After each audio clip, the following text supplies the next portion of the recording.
ITV's FA Cup coverage in association with William Hill.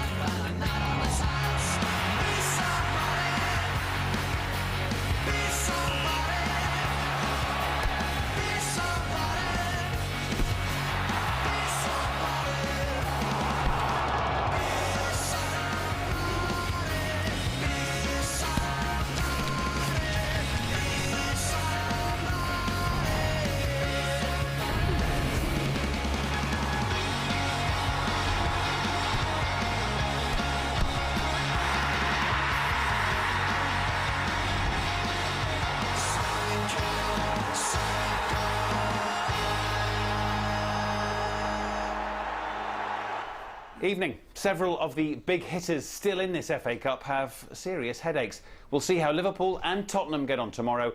Today, the bosses of both Chelsea and Arsenal were desperate for a cup win to ease the pressure. Andrei Villas-Boas has told his players he doesn't need their backing. Is there mutiny in the air at the bridge? Inform Birmingham, the visitors.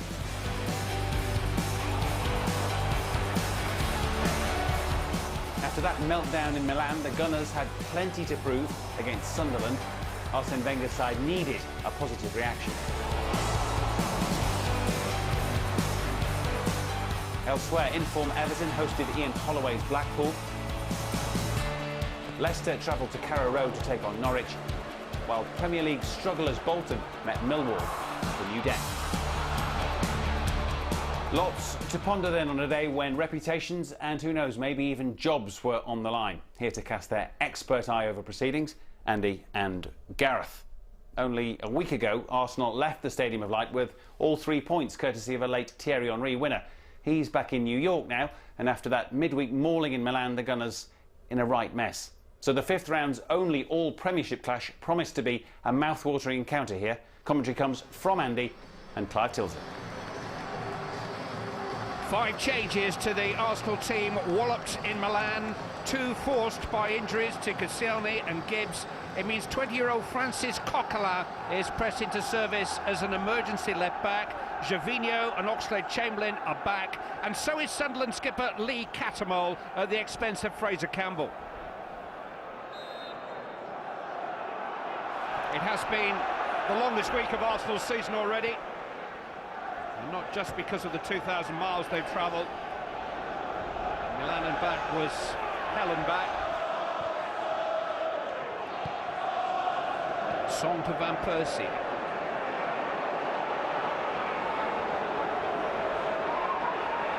Van Persie was just caught a little late there by Gardner, under the nose of Howard Webb. He was inviting the challenge there, Robin Van Persie. He was looking actually to sweep the ball out to his left, out to Gervinho. It's Mikel Arteta! He was swinging just a little bit too much. Mignolet and maybe feel as if he had his post covered. Yep, it's one of those ones where the goalkeeper watches it. He has to throw himself as far as he can to his right, sprawling all the way. Probably always felt it was just at the end, going to miss the post.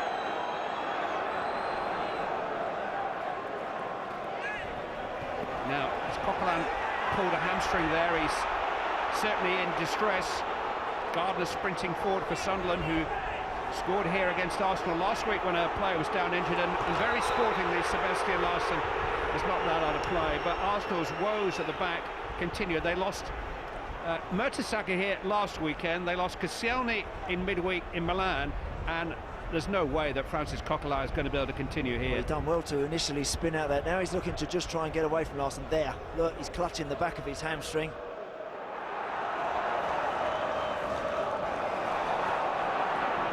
Van Persie finding Gervinho. Real opening for him now, and a really good save that by Simon Mignolet. Gervinho struck that very sweetly indeed. Struck it hard, Clive ran onto it very well. I just thought John O'Shea backpedaled there and allowed Van Persie to get on the ball, then thread that through for Gervinho, hits it ever so well. Song into Van Persie, down he goes! And the referee says Sunderland got the ball. Well, there's no vigorous appeal, is there, from Robin van Persie there? I think if he had been impeded, he'd be going crazy. Because why would he hit the floor? That's my first reaction. It's on his left side. He'd want to stay there. John O'Shea's tackle. Looks like it. Just a little nick there.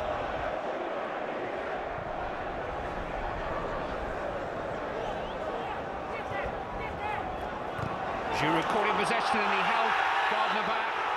Cynical challenge to which Johan Giroud will inevitably be yellow carded. Caught in possession. It wasn't the opportunity to have a touch, Clive. As soon as Vermaelen drops it back to Giroud, get rid of it. Just clip it up the line. Seb Larsson with the free kick. A lot of pace and headed away by Vermaelen. Richardson with a drive. What a goal! What a goal! Kieran Richardson gives Sunderland the lead. And they've been scoring goals of that quality ever since Martin O'Neill arrived here. It's a good delivery from Larsson, but credit Kieran Richardson there, because he's actually running towards the corner flag. And he's just looking to get a good contact on that, and it gets a little nick. I think it's Schillaci it hits before it finds its way into the corner.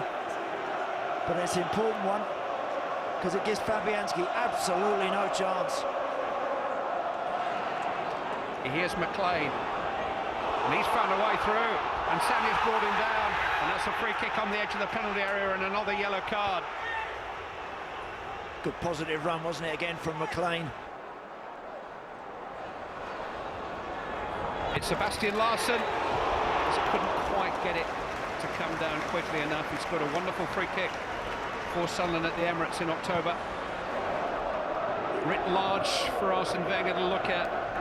And that clock is now his biggest enemy. This is Bakary Sagna. Alex Song. Oxlade-Chamberlain. Took on too much and Colback smuggled it clear for Sessegnon. He's got away from Arteta. He's got support. Stefan Sessegnon tried to play in Gardner, might have played in Larsson. Off the post and in. On goal. Poor Alex Oxlade-Chamberlain. Unable to prevent Sunderland going clear at the Stadium of Light. And Arsenal's long week has just got even longer still. He can go left to McLean, or he can go right to Gardner and to Larsson. Comes back across the goals, and unfortunately Alex Oxlade-Chamberlain gets it caught between his feet and just bobbles it over the line. No trophy for Arsenal this season. For the 7th season in a row, Arsene Wenger's cupboard will be bare. But Sunderland have found a golden period under Martin O'Neill. Take nothing whatsoever away from them. This is their triumph. They go into the quarterfinals of the FA Cup for the first time since 2004. And anybody who draws them here at the Stadium of Light knows exactly what they're going to face. It's Sunderland who go through. It's Arsenal who go out. We're unlucky. I think we had two decisive moments. The moments that Mr. Webb missed the penalty on Van Persie, and as well the fact the goal we conceded, his first shot on goal, and after we ran after the game, we made a mistake on the second one. But it's still very harsh to lose that game. The players were fantastic, absolutely fantastic today, and I think that we had an advantage this week where we had the chance of resting up midweek. Arsenal, of course, had the exertions of going travelling, and so we had plenty of energy in the side, but more importantly than that, we had plenty of ability. I can talk now as much as I want. You know, we are out of the cup, and I knew from the start on that that game today would be difficult. We were a bit tired last week. We were a bit more than them this week, and let's hope we recover from that and prepare for next one. Thank you. Another damaging defeat for Arsene Wenger and his team. Not a week to remember, Andy and Gareth. In fact, a week that's thrown up all manner of question marks, really, over the whole future of this club.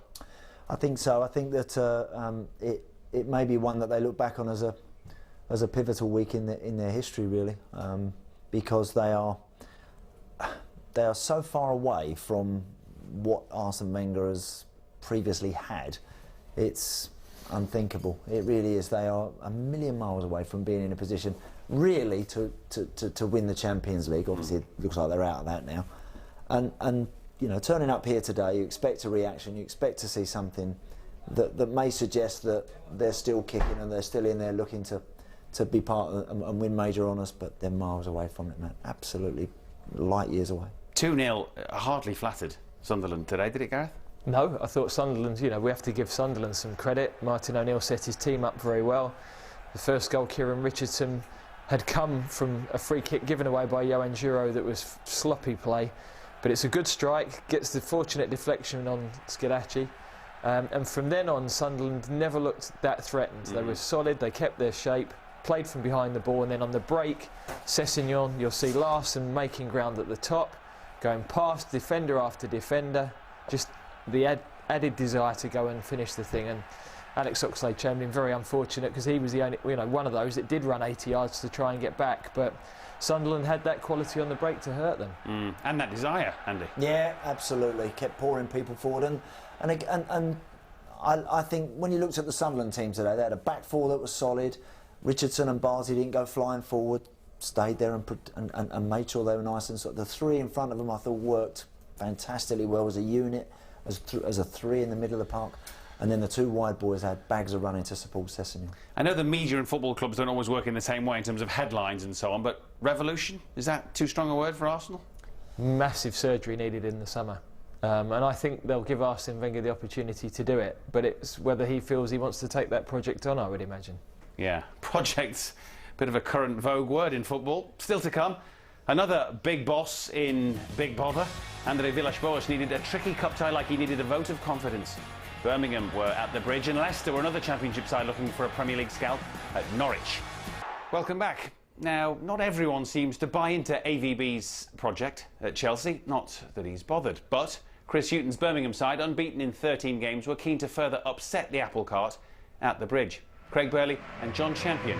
Watch this one. Another week of conjecture over the way forward for Chelsea ends with a potentially awkward cup tie. They enter it without their captain. John Terry's knee injury may even keep him out of Tuesday's Champions League fixture in Naples. Ryan Bertrand and Gary Cahill come in, and Torres continues even though Drogba is back from Africa. Birmingham are without their leading scorers Zigic and King through injury, but there's a chance for 17-year-old Nathan Redmond to impress.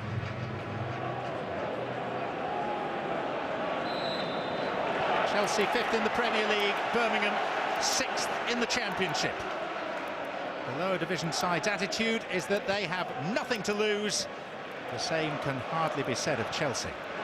I've been slightly relieved to see Gus Hiddink take a job yesterday.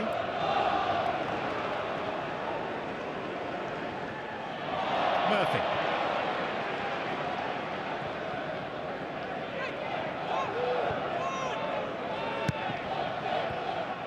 Gomes. Redmond. Made it out off Ivanovic, and Birmingham have another corner. Question is for Chelsea, where does the buck stop? History suggests with the manager.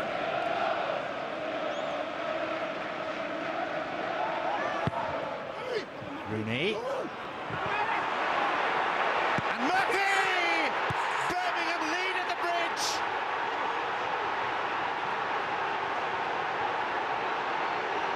David Murphy, the left back, an unlikely goal scorer, an unlikely scoreline,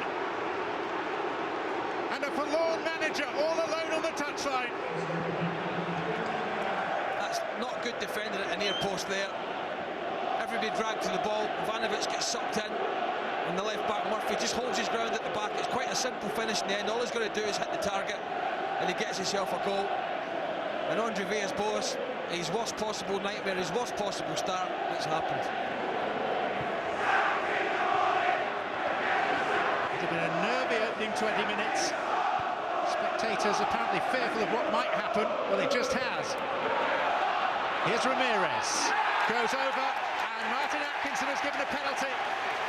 Wade Elliott looks aghast. Referee took his time and then pointed to the spot. Not too many complaints from Birmingham, but that's a clear penalty, as you can see. his manager will be absolutely furious with him there. I know they were in the penalty box, but you don't have to make the challenge. He wasn't about to pull the trigger there. Villas-Boas's discomfort may be brief. 2 minutes after going behind this lifeline for Chelsea. Juan Mata, and Doyle pushes it against the post and out. And nothing is going right for Chelsea. It's not the worst of penalties, I've got to say that, because if it's not high, okay, I'll give you that, but he gets down brilliantly. You've got to give the keeper credit there. That's a wonderful save, it really is.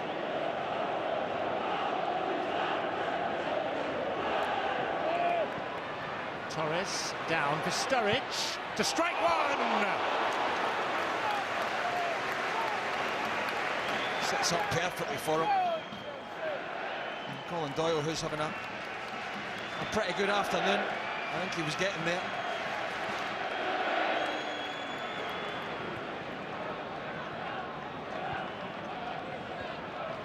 Ramirez. Mata. Ivanovic with 5 waiting for Chelsea. Free header, equalising goal. Tucked away by Sturridge. And an outpouring of Chelsea relief around Stamford Bridge. Well, what's it taken? Just over an hour. For a little bit of quality. Not too much to ask, I don't think, for these Chelsea fans that pay top dollar these days. Super ball in from Ivanovic, who gives them that width. Man Daniel Sturridge again. Great header. Absolutely terrific header. Salomon Kalou. Here's Mata. Sturridge. Bertrand.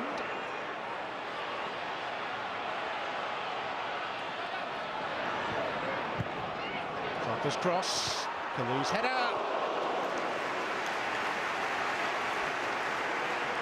Bobby Campbell there, the former Chelsea manager, in the middle row, but no sign of the owner today. And well, whether Chelsea go on to win this in the last 5 minutes or not, I hardly think Napoli will be quaking in their boots. Here's Redmond, he's onside. It was easy for Cech in the end. Yeah, he just seems so reluctant to take that on and hit it with his left foot. Out to nothing here, David Luiz steps out to try and win the header. That leaves the gap, and he's trying to run round that, isn't he? He's so determined to get his body round that he's never going to get any pace on it. Drogba. Be hard on Birmingham in the extreme if a lucrative replay was taken away from Chris Hughton's men now. There's the whistle. Those are the boos. It's the last thing that Andre Villas-Boas needed. He looks more vulnerable than ever now. The cracks in the Chelsea edifice all too clear. The unhappiness in the stands and in the director's box evident too. A shake of the head from Chief Executive Ron Gourlay. Stares of disbelief from some of the players. Chelsea did improve markedly after half-time. They were dreadful in the first period, a little better in the second. But make no mistake, Birmingham City from the Championship did their club proud. And one just wonders, as one looks at the grimaces and snarls on Chelsea faces, for how much longer can Andre Villas-Boas command the Roman Empire? A poor result, of course. Better, excellent performance in the second half compared to the first.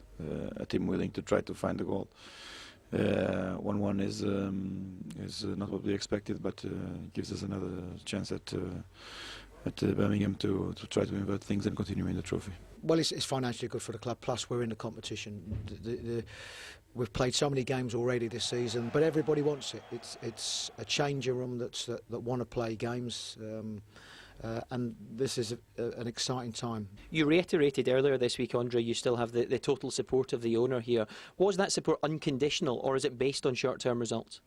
No, it's unconditional.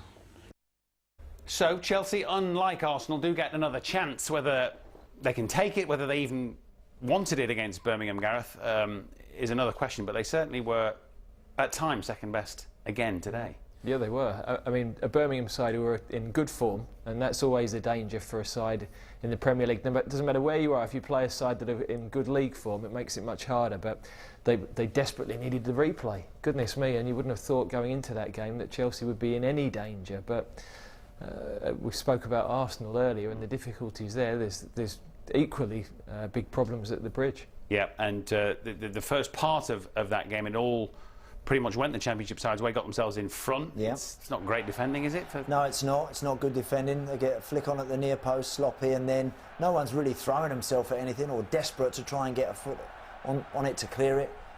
And David Murphy at the back post is able to lean away from that and fire that in with his left foot. And, you know, they'd had a corner before that, I think, where they nearly got in. Then, within a minute or so, the penalty to give Chelsea a chance to get straight back in it. Sloppy challenge, Gareth Wade-Elliott. Yeah, it was clumsy. I mean, he's appealing to the referee, but you see here, yeah, no question. I mean, Ramirez might dangle his leg. Good save, though. Very good save from Colin Doyle. And you're thinking, well, is it going to be one of those days that Chelsea aren't even going to get a draw out of the game when that happens? Absolutely. One, perhaps, bit of quality that led to the equaliser at Sturridge rather than Torres or the substitute Drogba that, again's on the end of it. You know, since Danny Sturridge has come into the team, he's had goals in him. And it's a great ball from Ivanovic. All you need to do with that is just literally put something on it, because it's got real pace on the cross. Just guide that. He doesn't throw himself at it. Really, really good finish and a crucial goal. There was still, best part half an hour to play. From there, you'd have expected Chelsea to go and win, but they couldn't do it. Who's in more of a mess, Arsenal or Chelsea? Well, it's a really good debate, isn't it? Because of the pair of them. Neither side can keep a clean sheet. You know, defensively, some of the goals they're conceding. Chelsea have been immaculate defensively for years and unstoppable at the Bridge. I think they've got more character in the actual playing squad than Arsenal have at the moment, and I think that gives them a better chance of turning it round. Playing squad or coach? That's the question. Now, Norwich's Premier League form has surprised quite a few beyond the confines of Carrow Road. Of course, that counts for very little come the FA Cup. Nigel Pearson's Leicester with the side looking to cause an upset in Norfolk. Joe Spate, watch this one.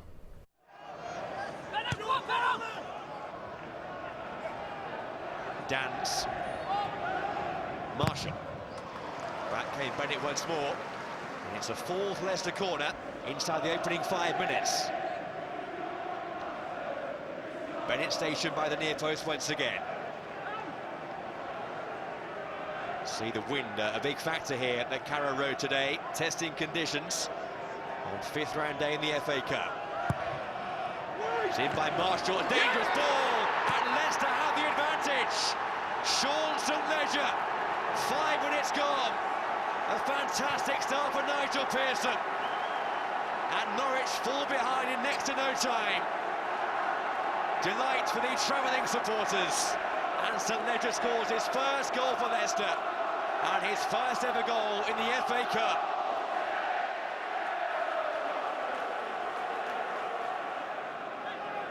Where's Morgan? Way by Barnett. Pilkington. Fox. Through the hand. Now Bennett. It's a good Norwich move. This is Simeon Jackson. Spoons up off Kennedy. Out comes Schmeichel. And Schmeichel has given away a penalty. A push on Elliot Bennett. The Dane can't believe it, but Mike Dean says penalty. The arm on the back of the head. So a chance for Norwich to level the tie.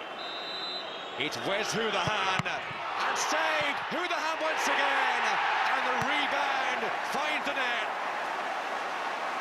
Schmeichel almost atoned, but Hoolahan was there, the first man to react. And the cup tie is all square once again.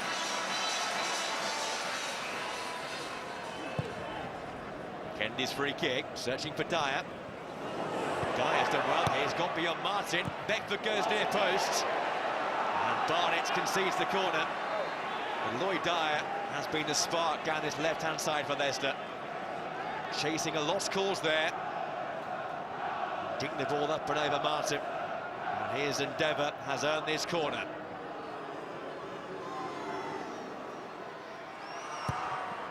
It's in by Marshall, and Steer has lost it. Blocked on the line. It didn't cross the line. What a let-off there for Jed Steer and for Norwich City. Goodness me, that's close. Where's Morgan with the flick? It's poor goalkeeping from the teenager. What a huge escape there for Norwich City. It's in towards Ward, who got the touch, and it's poked towards goal by Barnett, and somehow kept out on the goal line. In goes Ward again, and it spoons up for Kasper Schmeichel. And it was Richie Weathers with a decisive touch to keep Norwich at bay. Vaughan, there to beat Morgan in the air. Beckford, it's a lovely header for Nugent. And Nugent's done well, he's in! He scored! Leicester lead once again, and it's David Nugent. A man who won the cup with Portsmouth 4 years ago puts Leicester on course for the quarterfinals. The top scorer with his 13th goal this season.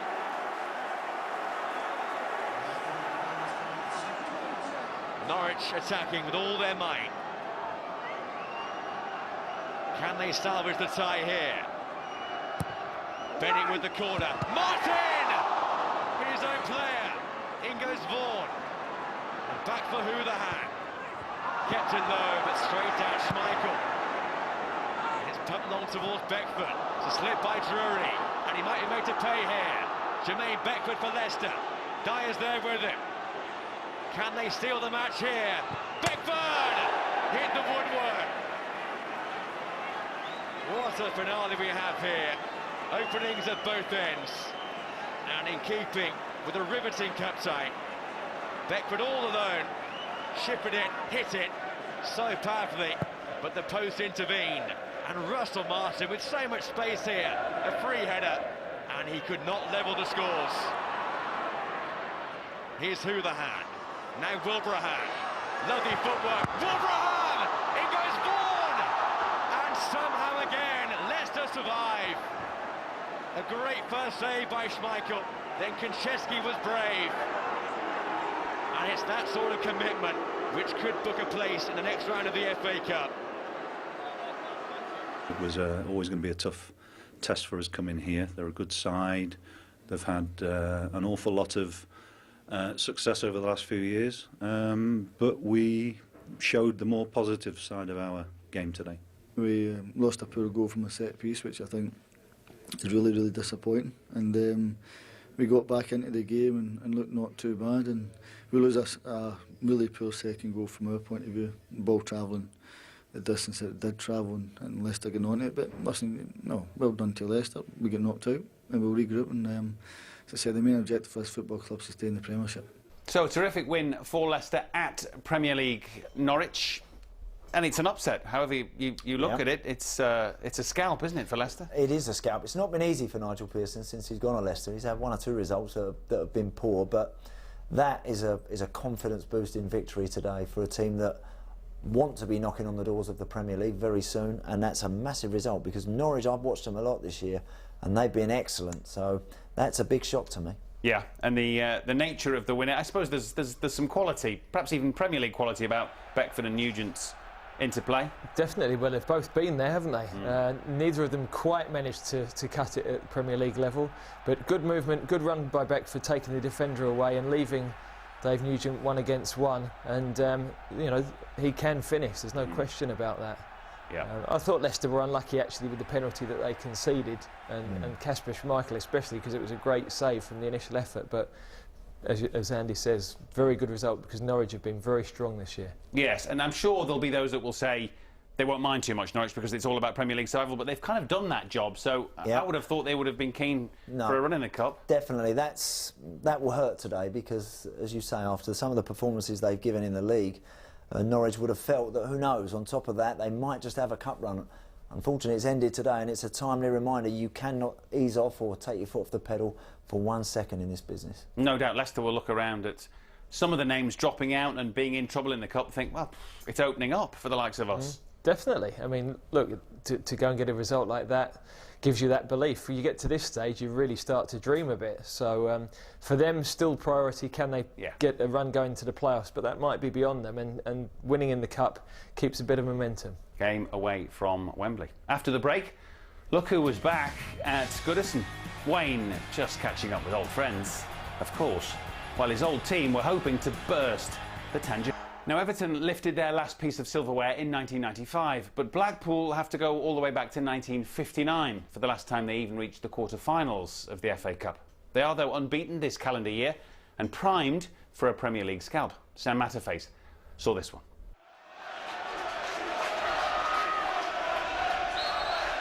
If last season's Premier League meetings are any sort of signpost, we should have a classic cup tie. The two games involving these two teams featured 12 goals, including a 5-3 thriller here towards the end of last season. Included goals from Louis Saha, who managed to score 4 on the night. Marouane Fellaini was heavily involved in that match, and he's heavily involved in the early part of this game. Royston Drenthe fouled by Bob Harris.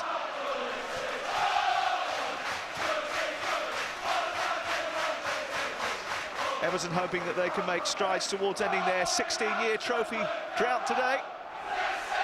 Here's Guy, looking for Stracqualursi, finding Fellaini. He's got Drenthe as the man over! What a perfect start for Everton! Royston Drenthe with his 3rd goal! On loan from Real Madrid. And it's exactly the start that David Moyes would have wanted. Maguire Gay with the initial ball. Fellaini did well to spot Drenthe's run, and boy, what a finish. Just about a minute on the clock and Everton are in front. Gibson, here's the goal scorer. Eager to run at Bob Harris early on. Harris tried to stop him, still going, Royston Drenthe. And that's the first corner of the game for Everton. Lively start from the Dutchman. And his counterpart from Holland, one of many coming up from the back. Fellaini in there, Distant joining up now. John Heitinga sandwiched on the edge of the 6-yard box. Flick on at the near post. Stracqualursi turns! Oh, it's going so very well for Everton. 6 minutes in, and the Premier League side are 2 up. Hasn't Dennis Stracqualursi found 4? Drenthe involved again. It was Guy's flick on. And Dennis Stracqualursi has his 3rd goal in 5 games. Here's Fellaini. Lots of space for Drenthe, who's now on the left. Drenthe shoots. Oh, and it's brilliantly pumped behind by Matt Giltz. Drenthe, who's been a live wire all afternoon, fed by Fellaini. It was a stinging shot, which was going to nestle in the top corner. Drenthe with the corner. Heitinga! Oh, so close from Johnny Heitinga. The two Dutchmen combining. Drenthe's cross. Decent leap from Heitinga. Couldn't get the exact direction on the header. Can Blackpool find a way through? Just give Everton something to think about. Here's Harris, and that was a thundering challenge from Johnny Heitinga. Harris, who's won the Scottish, or got to the FA Cup final in Scotland with Queen of the South, on the end of a really strong challenge from Everton's John Heitinga. It's Kevin Phillips. Oh! He cracks the crossbar. Well, he won't come much closer than that, Kevin Phillips. Hasn't scored on this ground for 11 years. He was a lick of paint away from registering for Blackpool there. Neat touch by Coleman. Stracqualursi and Fellaini are in the centre. Drenthe joining up too. Still Coleman has it. Drenthe. Hibbert. 3 blue shirts in the box. Stracqualursi is one of them. Fellaini is the other. Surely it's over now. It's a great stop on the line. Bob Harris Harris was the man who got back to deny Marouane Fellaini.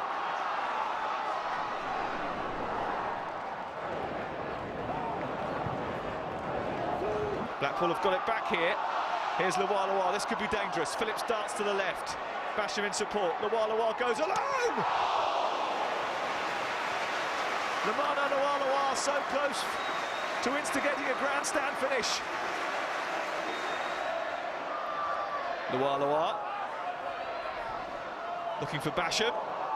Well, he's gone down inside the penalty area under the challenge from Heitinger. Bednar still going. That is a penalty. Well, he didn't give the first one, but he has given the second.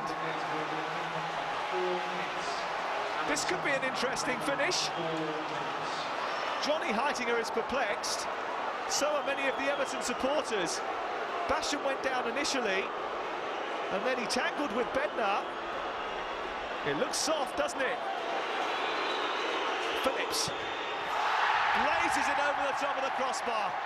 His wait for a goal at Goodison goes on. And that really will be the end for Blackpool in this season's FA Cup. You know, the first goal was really poor from our point of view. So anything could have happened after that, to be honest. Their enthusiasm, their work rate, their epitomised David Moyes. I thought they were fantastic. They easily deserved the result today. It was a great start. It was a really good goal we scored as well. And it sort of settled everybody down because these cup ties are difficult. It was always going to be difficult against Blackpool. They're playing really well at the moment. They're a massive threat going forward, and they were that last year in the Premier League, and they were a big threat today as well. Everton in very decent form then, and no doubt eyeing the possibilities of Wembley and more, Gareth. If you score one inside a minute and two inside, I think, 6, it's probably going to be your day. Yeah, it was an horrendous start for Blackpool, and Everton are very strong defensively at the moment as well. They've really tightened up, and Royston Drenthe it is with the goal. Cracking finish, and he's scored some good, some good and important goals for Everton already this season. Hasn't had an extended run in the side, but I think Stephen Pienaar's cup tied, so he'll certainly get games in this competition. And perfect start for Everton. Well, you've beaten, I think, Manchester City and Chelsea in the last two. They have. Looking a lot better, looking a lot more confident, of course, and when they are about their business, they work ferociously hard. They're a bit like they're like a Sunderland team. They work really hard at you, and when they're confident and in the mood, they're a tough nut to crack, Everton, for sure. And they don't carry the expectation of a Chelsea or an Arsenal, but you look at what they've been through in the last few months, Everton, lots of questions being asked, and where's the money, where's the future, where's the progress? They go through a decent transfer window, and suddenly the garden's all rosy. Yeah, they've got some momentum from the transfer window. We've seen clubs suffer by losing players in it. They added to their squad. Obviously they lose Landon Donovan now, who goes back, but I thought today was more of a danger for Everton. They seem to do very well against the bigger sides, and then that's the type of game that they've slipped up in the past, but they were bang on today. Yeah, OK, still to come from us tonight. Two sides taking time out from their relegation worries as Millwall welcomed Bolton to their South London den. Welcome back. Bolton have developed a taste for this competition. They've lost just one of their last 9 FA Cup ties. Millwall, of course, reached the final back in 2004 and would love to repeat that feat. Your commentator at the New Den, Jim Proudfoot.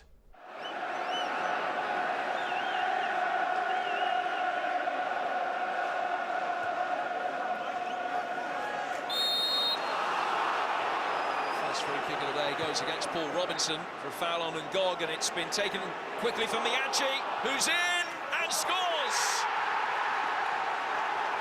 And inside the opening 3 minutes of his full Bolton debut, Rio Miachi has just produced a wonderful moment to remember.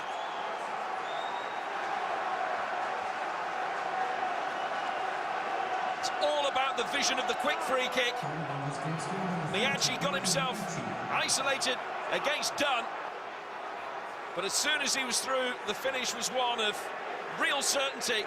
Excellent piece of play from Miachi. No chance for Mildenhall, and Bolton have the perfect start.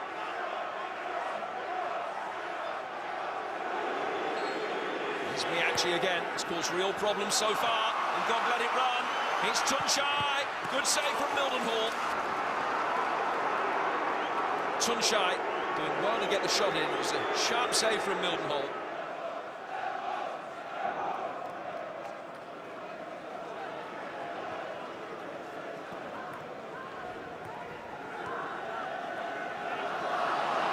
given away by Jack Smith. Caught in possession by Fabrice Muamba, who is in here. And he should have done better. Every time they attack Bolton, they do so with real purpose, and the Millwall back line looking shaky. David Ngog perfectly wading the ball through for Muamba. Helped over the top by Kane, who's done really well. Here's Feeney. 2 for him to try and pick out in the middle. Comes past Henderson and is sliced towards his own goal by Steinson. Really, really lucky for Greta Steinson that he hasn't given Millwall an equaliser in the most bizarre circumstances just before half-time. 7 corners without reply for Millwall. And he comes from Barron. And a little flick header from Robinson, just eluding both far post and teammate. Bolton haven't looked comfortable defending set pieces. Trotter. Muamba putting the pressure on Lowry, and it was telling pressure as well. Space for Ngog. David Ngog with Tuncha ahead of him. He didn't need it. A brilliant second goal from David Ngog, and Bolton almost there now in the quarterfinals of the FA Cup for a second successive season. The pressure applied to Lowry saw Bolton win possession back cheaply. Tuncha making an excellent run forward, but Ngog used him as the decoy to fire in. And Mildenhall might feel that he could have done better. He got a left hand to it, but couldn't get a strong enough left hand to it to tip it around the post. What response will Kenny Jackett see from his team now? Trotter trying to bulldoze his way through. Nice touch by Keogh. Work wide out towards Scott Barron. Good ball in! What a save! Wouldn't have counted anyway. The flag was up. But a brilliant save from Bogdan. Lovely cross. Harry Kane met it. But the referee had seen an infringement and stopped play.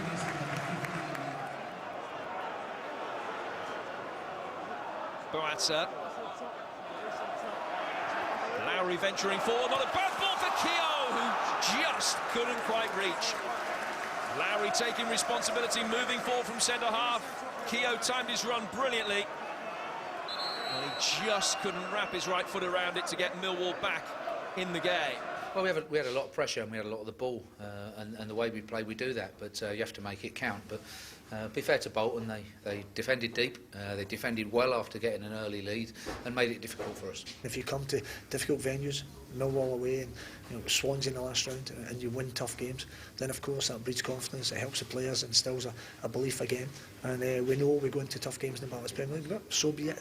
We're looking forward to the challenge, and we want to go as far as we can in the Cup, and at the same time remain in the Battlers Premier League, and we're convinced we can do that.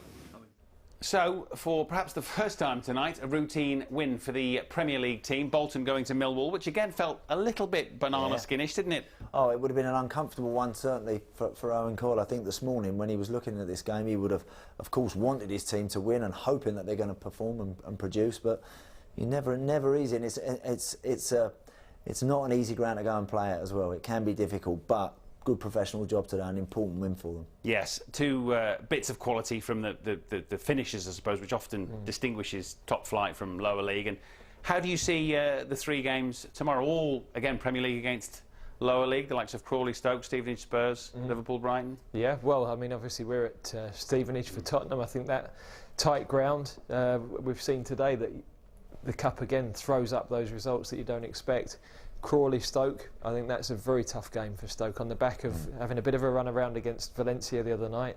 And Crawley have been in excellent form. We saw them at Old Trafford last year where they acquitted themselves really well, going very well in the league. So there's potential for upsets in all of those games. Is it attitude often from the top flight team if you go with the right approach? I think we've all been in games against so-called lesser opposition. If you start poorly and then all of a sudden you're looking at each other desperately trying to get it going and it's not happening, it can become uncomfortable. You feel the pressure building throughout the afternoon, throughout the game. So they'll need to start well. If they do and they get themselves in front of the top teams, they should have enough to go on and win those games. But as Gareth says, won't be easy because the guys against you have got nothing to lose. They're going for it big time, and we'll look forward to the games. Yeah, OK, we are done for tonight, though, boys. Thank you very much. Good luck at Stevenage, Andy and Gareth. Before we go, then, that is, of course, our live game on ITV1 tomorrow lunchtime. Join Adrian and guests from 1:35. The game available also in HD. And I'll be at Anfield for all of the highlights of tomorrow's 3 ties. We are on at 10:45 on 1 and again in HD. So headaches for both Chelsea and Arsenal. I suppose at least for André Villas-Boas there is the prospect of a replay and a chance to progress in this FA Cup. For Arsenal, major headaches and major questions for Arsene Wenger and maybe even his future at the club. It is once again, after Milan in midweek, back to the drawing board for the Gunners. Night from us.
Welcome to Anfield for this Sunday edition of our FA Cup highlights.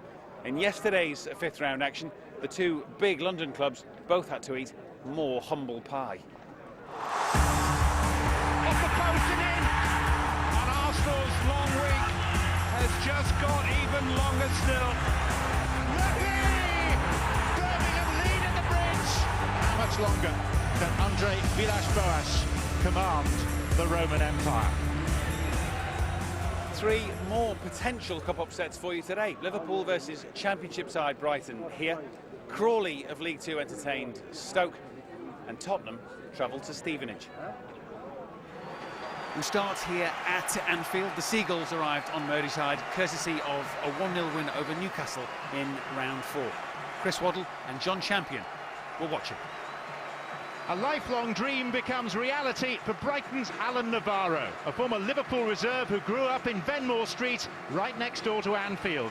His aim, to emulate Jimmy Case, the feisty Liverpudlian, who returned to score the Seagulls' winner here in a famous 5th round tie, the 29th anniversary of which falls tomorrow.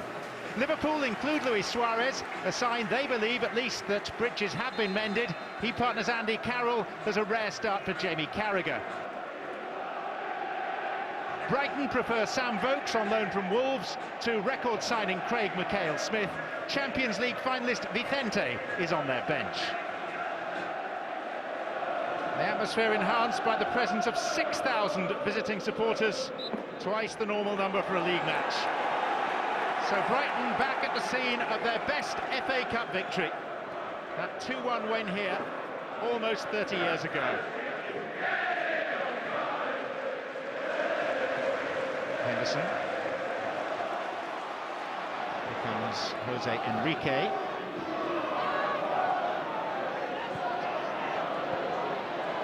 Downing. Looping deflection and hooked over his own bar by Brezovan. That was a good save. I thought I was just going to drop with him. He's a very tall keeper. This is good play. Enrique does very well. It is a cross by down deflection. He just gets that right on and pushes it away. Some fairly muscular presences inside that penalty area. Adam Elab's brother plays professional rugby. He looks like he could. It's a good sideshow. And it's a wonderful goal, guided in by Martin Scuttle. Classic set-piece delivery and execution by the big Slovakian centre-half. Well, they'll be disappointed, Brighton, because Poyet will be marking again. He'll have warned them before. Skittle, very dangerous. Everybody was... Eyes are on Andy Carroll, whose little tussle. Skittle gets in front of the first man. He should never get that. I think it's Barnes who falls asleep. Suarez, dispossessed by Alapt, not for long. Suarez signals to the referee, felt he was caught. Lua. And he was caught by Jordan Henderson. Well, Liverpool have gone very narrow. They've left Down and out wide and brought Henderson in alongside Gerrard and Adam to combat the three in midfield. But again, this is a good opportunity for Brighton. 25 yards out, good position. Navarro, Lua. It's a really special moment for Brighton, and a truly special goal. And it's very rare now you see people move the ball, touch it. There's normally somebody closes it down. They do well, they block them off, but that is a terrific strike. Just bends it round the gap. The two boys pull the wall to the side slightly. I think it's Barnes just pulls the wall slightly away. And that's a terrific straight. Rain out, no chance. Suarez. And still! And it was Calderon that saved the day for Brighton. Everybody thinks he's going to shoot. Just goes inside. I give Calderon credit. Johnson. Gerrard. And Carroll! Big chance. Carroll gets up nice and early. I've got to say, he's got to score. He'll be very disappointed. Charlie Adam.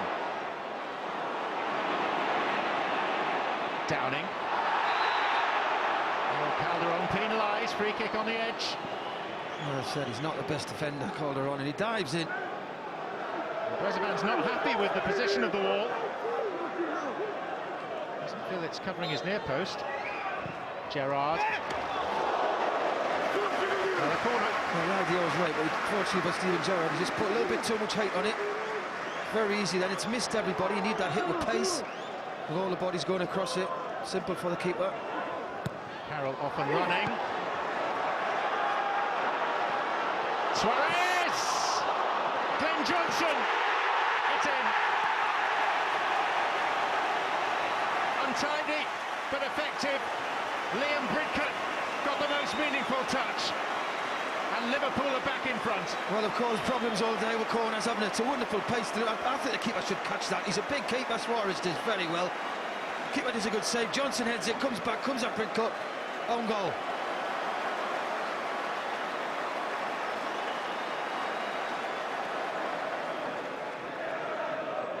Suarez. Andy Carroll. Downing. Calderon committed. Carroll! Really crisp finish.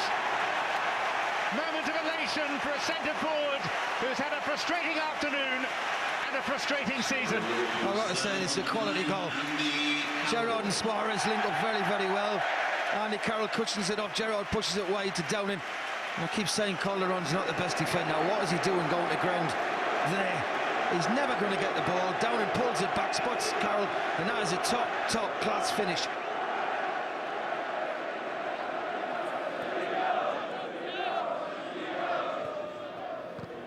Noon. And the encouragement for Brighton of a corner.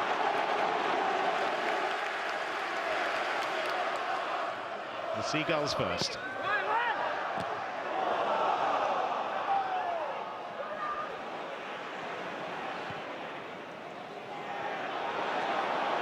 Henderson. Brighton maybe a little undermanned at the back. Navarro missed it. Gerrard! It's another own goal. Bridcut again. How unfortunate is that? The same Brighton player in the same wrong place beneath his own crossbar. And Liverpool have a winning lead now. Well, it's a poor goal to give away from their corner, wasn't it? Henderson breaks with it. Again, bad decisions here. Goalkeeper not obviously communicating with Navarro. And here it is. It's definite own goal again. 2 own goals. Steven Gerrard, first good save from the keeper on the first one, but it's definitely own goal.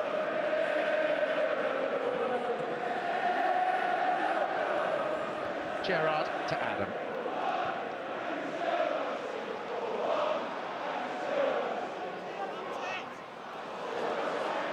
Downing. Suarez. Layoff from Gerrard. Oh, another one. Surely not. It is. It's over the line. It's Lewis Dunk. It's a third own goal. We've had 6 goals in this cup tie. Brighton have scored 4 of them, and yet they trail 5-1. Truly remarkable. Well, Liverpool just doing what they want at the minute. Lovely play, Gerrard, Suarez, good cross. But again, what is the keeper doing? No communication. The ball comes to Dunk on a surprise off his chest, and he just can't get back and get it away early enough. What is the keeper doing? He just comes off his fingertips onto Dunk. He tries to react. By the time he's got it away, unfortunately for him in Brighton, look, there you go, off his thigh. It's away over the lane.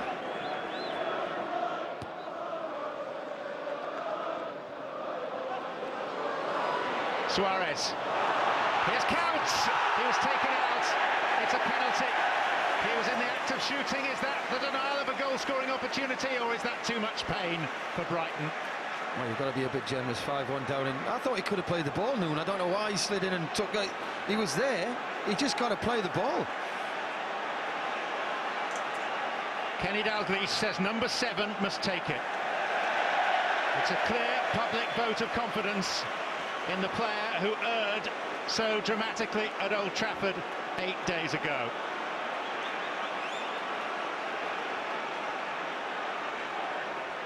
Noon fortunate to escape sanction, but this is all about the Uruguayan.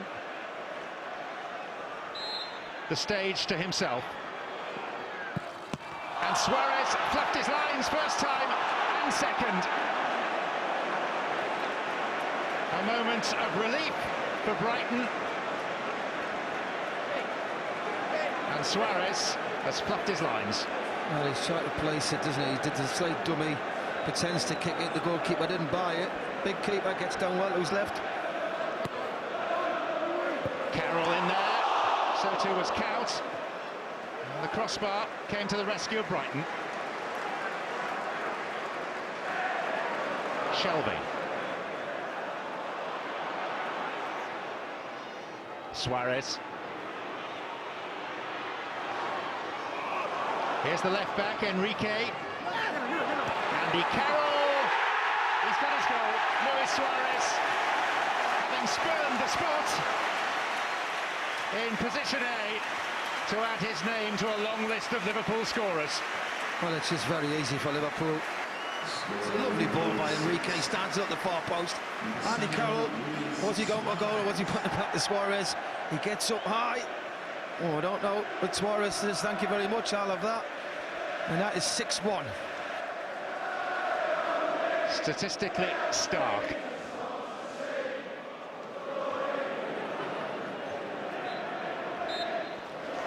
Liverpool march through to the last 8 of the FA Cup. Luis Suarez on the score sheet, but Brighton scored 4 of the 7 goals. Sadly, 3 of them in Liverpool's favour. In fact, a piece of FA Cup history. The first time in the competition's 131 years that 3 own goals have been scored by the same team in an FA Cup tie. They were quite naive. So welcome to the world of the Premiership. You know, that's what I talk to people during the week when we go for a while without losing, and people think that we're ready for the Premiership, and you're not. Everybody did really well, and it's great for the people that have scored the goals, but they know also that how important it is for everybody to make a contribution. I think everybody did make the contribution. Especially happy as well for Luis Suarez. A great reception he got when he scored that goal. I saw you willing him on and got him to take the penalty as well. Well, that was a bad decision as well.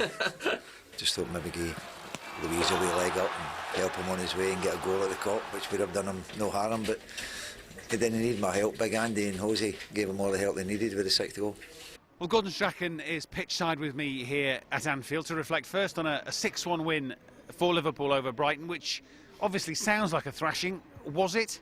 I think that they deserved to win by a few clear goals, but not 5, that's for sure. But strange game. It was like an old European night here, where you, a non-European side turn up and keep the ball for long periods in the first half, which kind of spooks the crowd and the Liverpool players. But big difference, after 20 minutes, Suarez, who is a bit worried about his reception, I think, suddenly become a world-class player again. Made a big difference. Secondly, in the second half, forget tactics, Liverpool just kept the ball far better. And that means that Brighton have got less of the ball. From there, they played better football. Downing become a real player again, and he could easily be man of the match in a Liverpool team at any game because he has that ability. And Suarez, I thought, was just terrific. It was obviously slightly harsh in terms of the scoreline, but I would wonder whether Liverpool have been wanting to do this to a team in terms of a scoreline for a while. They've got lots of new additions that are trying to find their way here, so a confidence builder for lots of players, this. I've seen, there's a few of the boys who've signed here this year, they're not at their best yet, and I think when they've come here, maybe the expectations, and you can't expect everybody to settle in right away, but what they've got from this game is Carroll scoring a fantastic goal. That wasn't easy. Downey starting to play better, and Charlie sat there and passed some nice balls about. So that was a great performance from Liverpool before the game next week. And Suarez obviously was kept on, presumably to get a goal to cap his performance, managed to miss a pen and then finally got on the score sheet. Well, we thought Suarez had been out for a while, Kenny might take him off, but then Kenny's obviously thinking, we'll keep him on, he can maybe get a goal here. And then there was the penalty, Charlie wanted it, Dirk Kuyt wanted it, but Kenny shouted on, Lou, you take it. He misses it, and then he scores later on. But he deserved his goal because it was terrific. Yeah, and as you say, perfect build-up for the Carling Cup final, and of course they'll be thinking maybe 2 cup finals. I think they could possibly win 2 cups. I really do. Because, as I say, if the people who've joined the club start believing that they can be top players here, then they can pick up these 2 cups. Speaking of cup winners, next we'll see how the 8-time FA Cup winners Tottenham Hotspur got on at Stevenage today. Join us for that in a couple of minutes. Next stop for us tonight, Stevenage, who were a non-league side just a couple of years back, but currently sit in the playoff places in League One. Their new boss, Gary Smith, has only been in the job less than a month and was up against the old sage, Harry Redknapp and Tottenham Hotspur. Watching for us, Jim Beglin and Peter Drury. Just the latest new peak in the rise and rise of Stevenage Football Club. 5th round FA Cup participants for the first time ever. New manager Gary Smith has now written identical team sheets for his first 3 games in charge. These 11 won at Sheffield Wednesday on Tuesday. Keeper Chris Day was once a Tottenham player. Fullback Ronnie Henry is the grandson of a Spurs double winner. And winger Luke Freeman holds an FA Cup record as the youngest man to have participated in the competition proper. Spurs, aware of the set-piece threat, go with 3 centre-halves, which means that without King or Gallas, there's a full debut for Ryan Nelson. Up top, Louis Saha, the scorer of the Cup Final's quickest ever goal, plays in the competition for a 5th different club. Luka Modric pulled out ill this morning, but it is a respectfully strong side.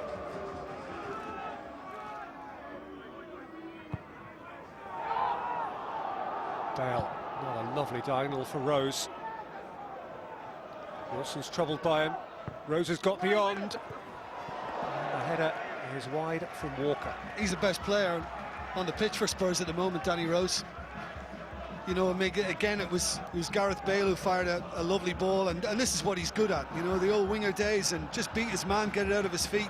And unfortunately for Tottenham, that time Kyle Walker is in there competing, but just underneath it a tad.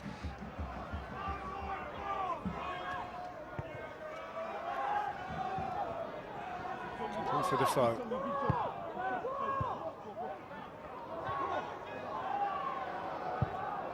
Livermore.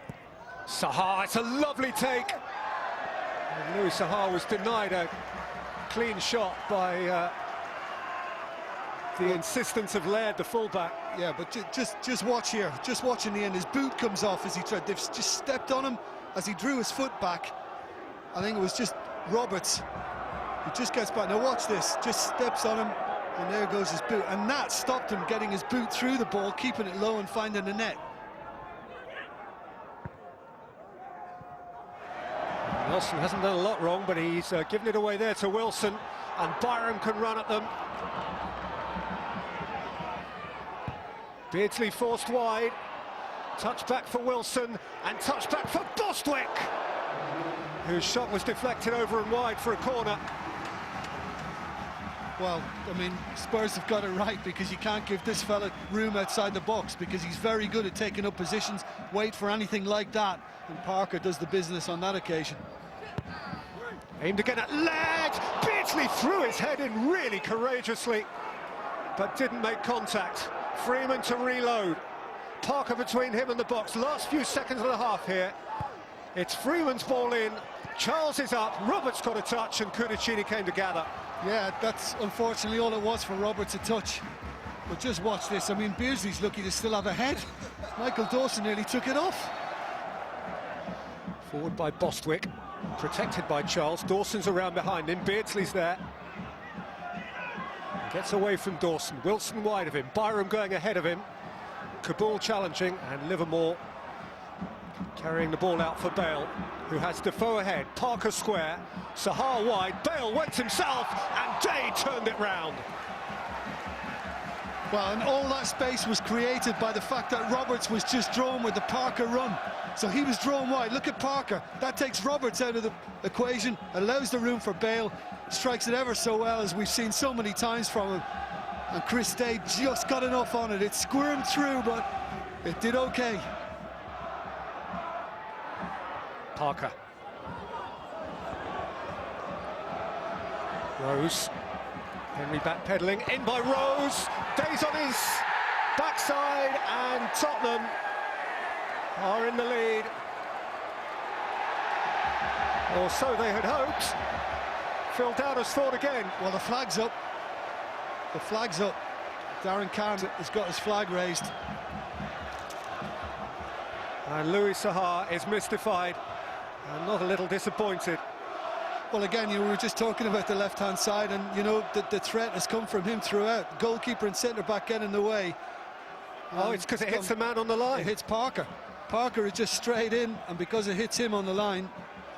It's desperately unlucky for Tottenham. Seriously unlucky. A very good call by Darren Kahn. That's a good strong tackle from Bostwick on Bale. There goes Freeman again. Away from Walker. Bostwick.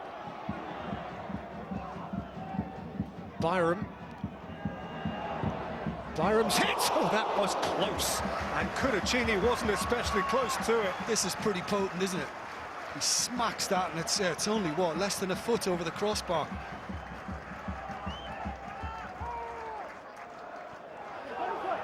$7,000 odd in here, and they are engaged by it. And here's Byram.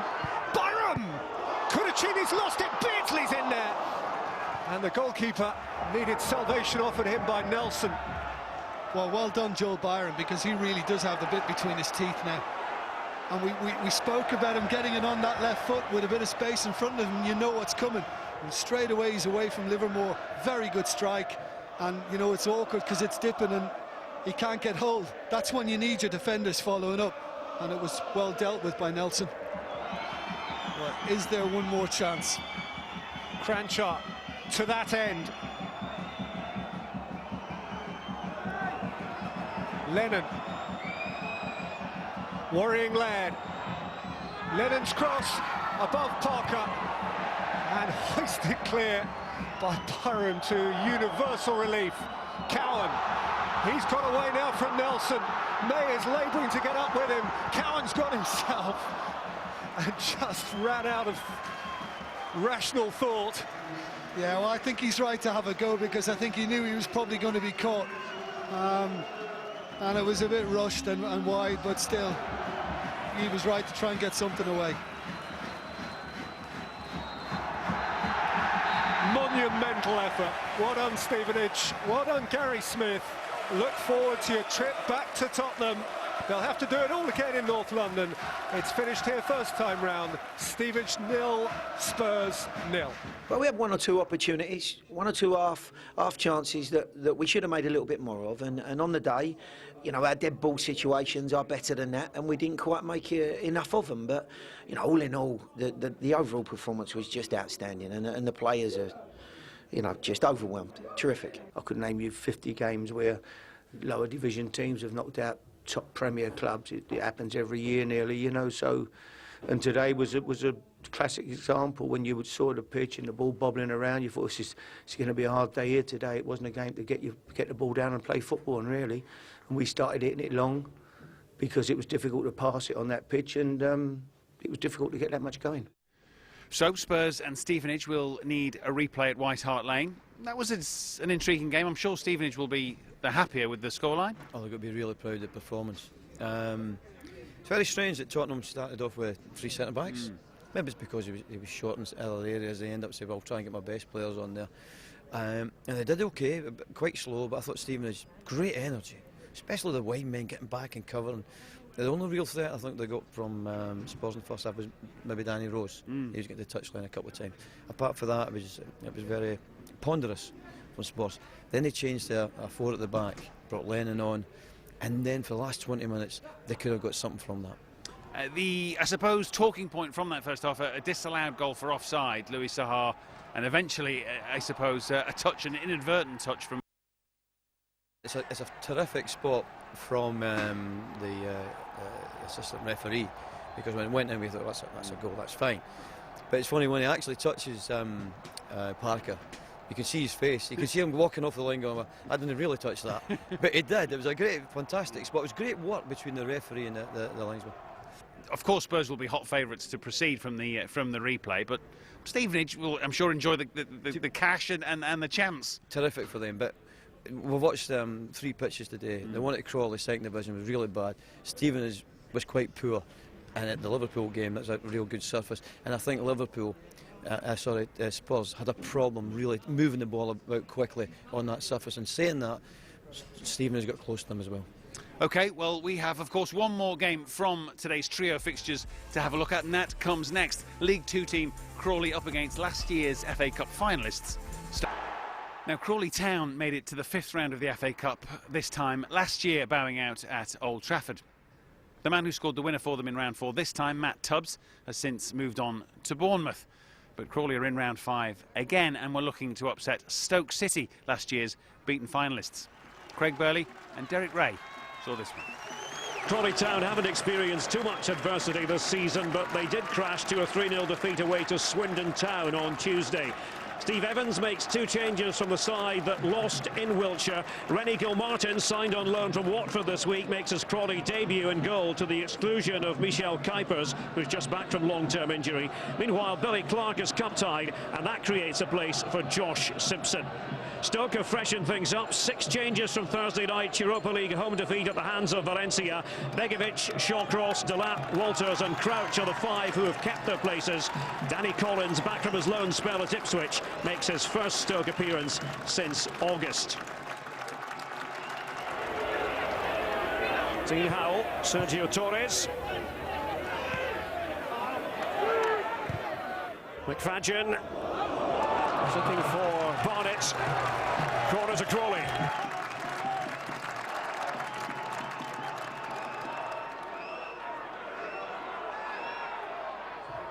Taken by Hunt. Oh, and Begovic couldn't get there. And Crouch was the player who got the touch. Then off the woodwork. A scare for Stoke.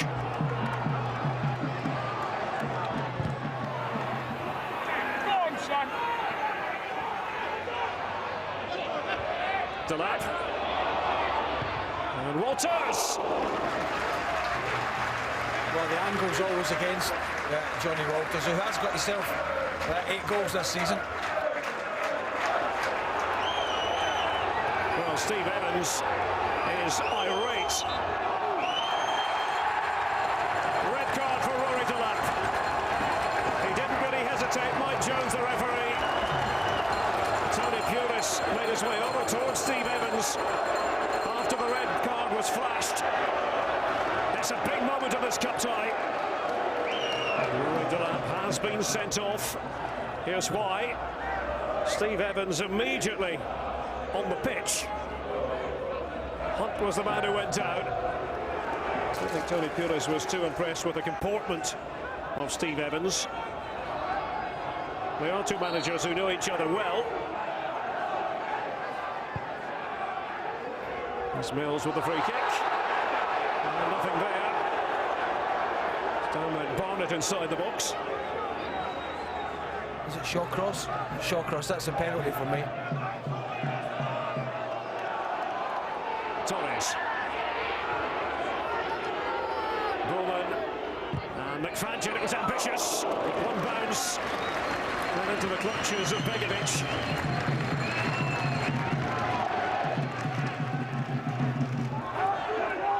McFadden. They're defending for Crawley and goes in again. McFadden. Penalty.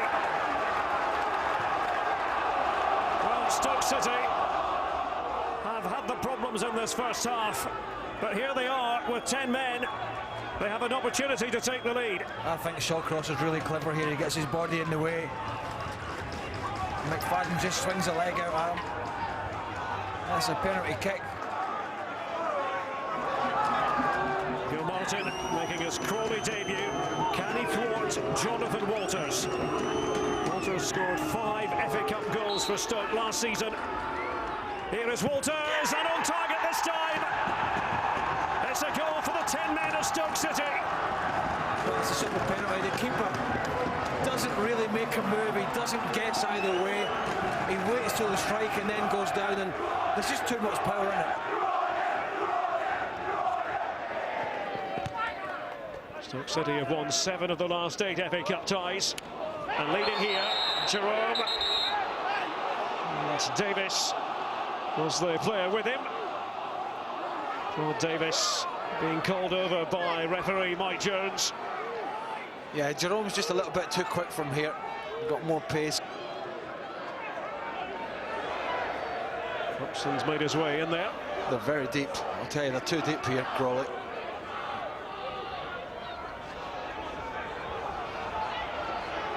They've got to get themselves 3 or 4 yards out. Whelan tries to curl it in. Peter Crouch! Second goal for Stoke City. They might be down to 10 men, but they've given themselves an excellent chance of moving on to the quarterfinals. Great header from Crouch for a gift. Town have seen a lot of the ball in the second half. There's a few chances though. Bowman. Sanchez Watts! That's more like it from the Crawley point of view.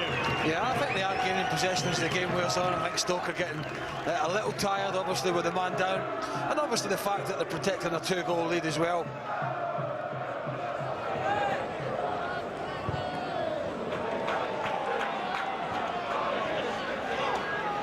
Nielsen. Hitting the byline, and Begovic had to be absolutely sure that ball had gone out though. Takes a deflection off Danny Collins. As Nielsen just again is a little threat down this side. I think just swung out a little before it came back in and hit the top of the bar. Still many chapters of the Crawley Town story to be written.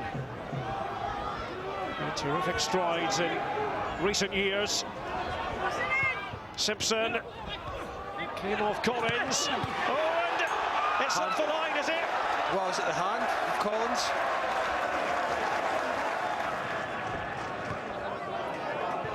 That's an arm, isn't it? That's a left arm, surely.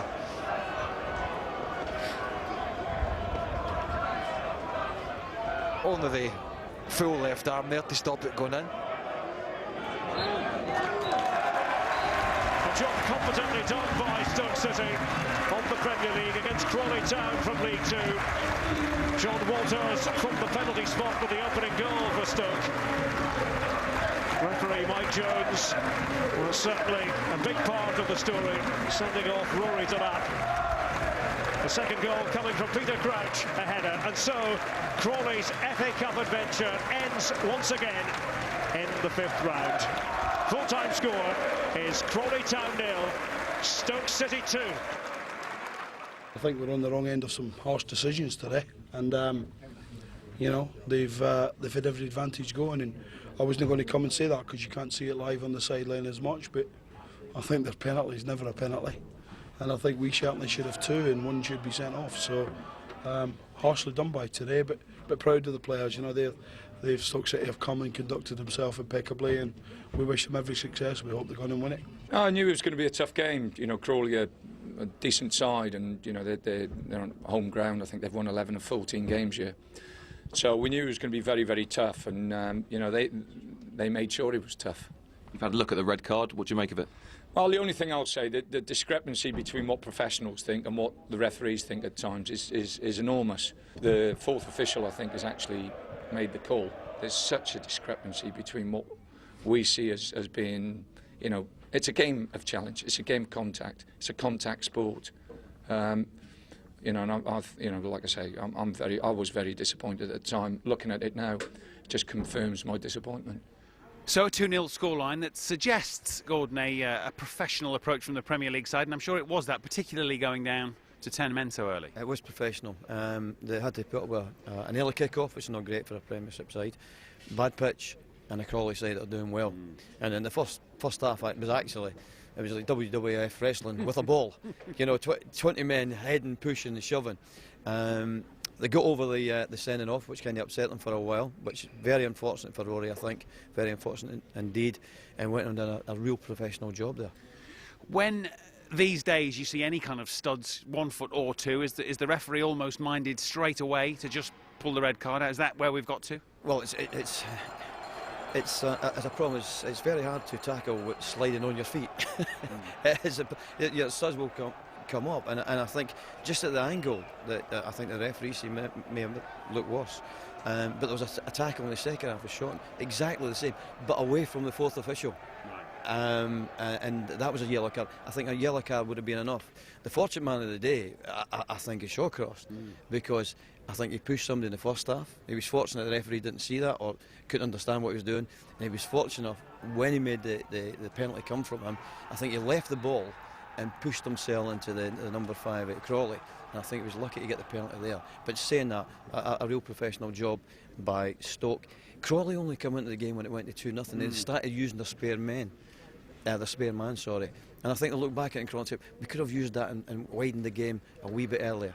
I suppose Shawcross will say he's effective in both boxes, and he's learnt to use the rules to his advantage. Yeah, I think he just pushed it too far in the first one, where he's went underneath somebody going for a header, and he was fortunate that the referee knows the rules, but unfortunately doesn't know the game. And they set the penalty, the ball's coming to him, and he knows fine well he can't really control it, and he moves into the Crawley player, you know, because the ball is going nowhere. So, as I said, he's a big brave boy, and I think he was fortunate today. And of course, Stoke, last year's beaten finalists, so they're developing a bit of a taste for this FA Cup. Listen, they are hard to beat, no doubt about it, and they've got a system, but they've got big hearts, and to go to a place like Crawley and play the way they did, not beautiful, but stick to it, stick to the plan, was terrific. Yeah, credit to Stoke. We'll see them in the quarterfinals, and next we will both dissect that draw for the last 8 and have a look back at yesterday's action. Welcome back. There were 5 ties yesterday in the FA Cup with Budweiser. We'll start our roundup with under pressure Arsenal at Sunderland.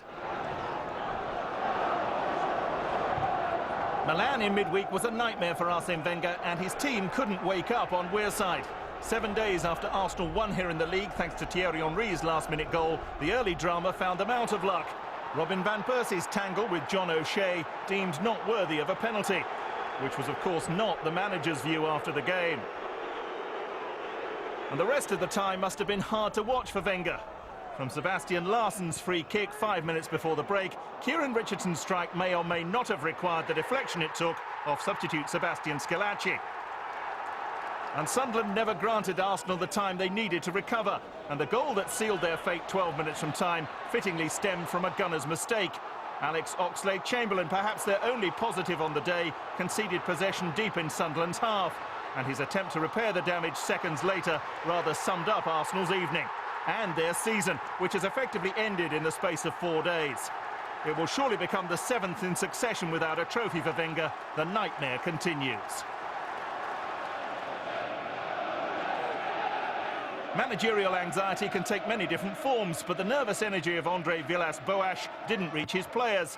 More than one ineffective attempt to clear Jordan Much's corner made life easy for David Murphy, and Birmingham were in front. If Arsenal's campaign is in tatters, Chelsea's will be decided in the next few days, and this wasn't the start they wanted. Just 2 minutes after they went behind, Wade Elliott's trip on Ramirez offered a reprieve. But Juan Mata couldn't repeat his spot kick success in the last round at QPR. Colin Doyle making the most of another cup start with the help of the post. Chelsea needed a lift, and Didier Drogba, just back from the Africa Cup of Nations, looked ready to provide it in word and deed. The manager later denied that his half-time substitute had given the team talk, but whoever did, it worked for Daniel Sturridge.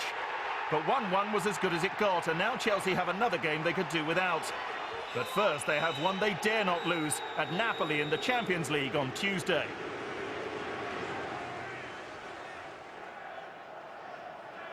Norwich's highly successful season rather blown off course in front of their biggest cup-tie crowd for nearly 30 years. Sean St Ledger's early goal set the tone for a rather off-key day for the Canaries, although they did rather better than Chelsea when presented with a stroke of luck. From one of their first attacks of the game midway through the first half, Simeon Jackson's blocked shot found Leicester keeper Kasper Schmeichel climbing over Leon Barnett, unfairly in the view of referee Mike Dean. But if that was a stroke of luck for Norwich, they almost wasted it. Schmeichel's brief reprieve trumped by Wes Hoolahan at the second attempt. But Paul Lambert's side couldn't sustain a cup run alongside their league success because Leicester struck decisively 20 minutes from time. After 14 goals in his 16 cup ties, Jermaine Beckford took a supporting role this time for another striker with cup pedigree, David Nugent, a winner with Portsmouth in 2008.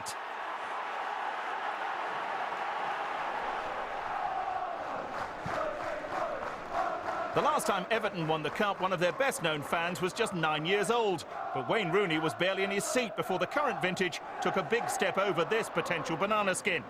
Royston Drenter's strike timed at 49 seconds.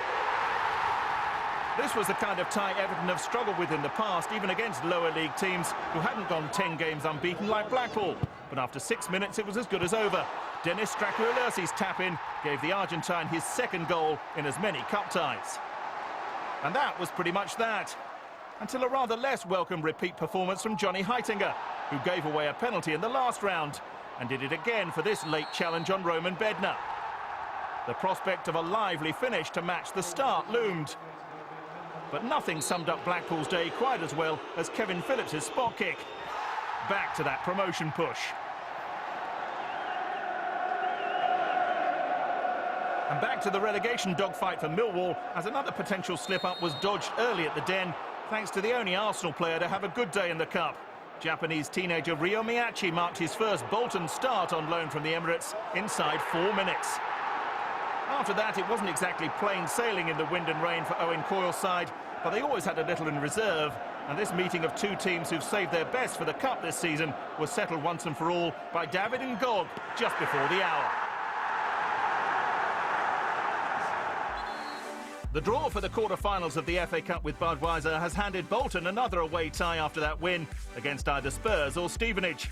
Liverpool are at home again, this time to Stoke City. Chelsea or Birmingham will meet Leicester, and Everton are at home to Sunderland. Those ties to be played on March the 17th and 18th. So, no respite really for either Arsenal or Chelsea. Let's deal with the Gunners first, who seem in disarray. Do they, after the week they've had? They look despondent. They really do, and it worries me. The whole of the football world, I think, yesterday was look at the Sunderland-Arsenal game and see how the players reacted to that defeat. Well, there didn't seem to be any reaction at all, and that is worrying for a manager. And the manager now has to say to himself, do I have an answer to this? And if you have an answer, you can go and do it and you feel good about yourself. If you don't have an answer, it can be a big problem. And there are problems too, clearly, I guess, for Chelsea, maybe of a different kind. I don't know whether the manager is trying to persuade his playing staff to go with him on this journey, whether he's got the backing of the owner long term or what. We don't really know, do we? We need to watch sometimes. This is a new phenomenon that's come into football. This dressing room unrest. Yeah. trust me, when I was at Aberdeen, we had about 4 or 5 what to kill the manager on the Monday. But by the Tuesday, we loved them because we knew we could win games of football and we're in it together. So you need to watch for that. You really need to watch on that. But as I said to you, I think it's a real problem, maybe a 34-year-old having to deal with experienced players. I think he's a wonderful coach, he must be. But I think if there was a Redknapp or a Ferguson at that club just now, I don't think you'd have that problems because they've seen life and they've seen problems. I think the young man, AVB, has seen some problems he's never seen before.